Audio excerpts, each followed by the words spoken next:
આપ જોઈ રહ્યા છો સ્પાર્ક ટુડે ન્યૂઝ। દાહોદના સ્વામી વિવેકાનંદ સર્કલ પર સ્વામી વિવેકાનંદજીની પ્રતિમાને પુષ્પમાળ અર્પણ કરી માલ્યાર્પણનો કાર્યક્રમ યોજવામાં આવ્યો છે।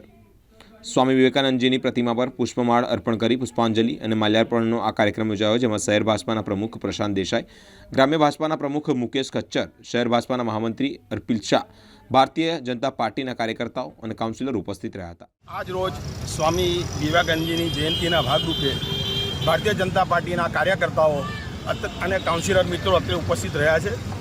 સ્વામી વિવેકાનંદજી પાસે દેશે ઘણું મેળવ્યું છે અને યુવાનોને જે એમને પ્રેરણા આપી છે એ પ્રેરણા સદાય આગળ વધે ભારતીય જનતા પાર્ટીનો ઉદ્દેશ છે અને આ રીતે યુવા શક્તિ દેશના હિતમાં કામે લાગે। જે રીતે સ્વામી વિવેકાનંદજીએ દેશને આગળ વધારવા કર્યું છે એ ગતિ આગળ વધતી રહે એવી આ શુભ આશયથી ભારતીય જનતા પાર્ટી દ્વારા આ કાર્યક્રમ કરવામાં આવેલ છે।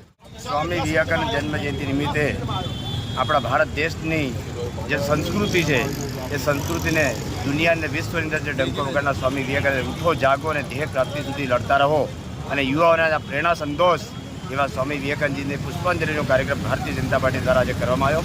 એ બદલ આપણે તો ઉપસ્થિત રહ્યા। આ દેશ જે પ્રમાણે આજે વિશ્વની અંદર ભારત દેશ 65% યુવાઓ ધરાવતો દેશ છે અને જે યુવા સંસ્કૃતિ જે ડિજિટલ ઇન્ડિયાને આત્મનિર્ભર બનવા જઈ રહ્યું છે અને જે ભારતીય સંસ્કૃતિ જે પ્રમાણે હાલમાં જે રીતનું આપણી હિન્દુ ભગવાન ઇષ્ટ રામ ભગવાનનું જે મંદિરની પ્રાણ પ્રતિષ્ઠા પણ આ મહિનામાં થવા જઈ રહી છે, ત્યારે સ્વામી વિવેકાનંદજીને પણ એક એમનો સંદેશ એમને જીવનની અંદર એમને શાંતિ થશે કે મારી સંસ્કૃતિનો એમનો જે ધ્યેય હતો એ પ્રમાણે ભારત દેશની સંસ્કૃતિ પણ વધી રહી છે। ભારત માતા કી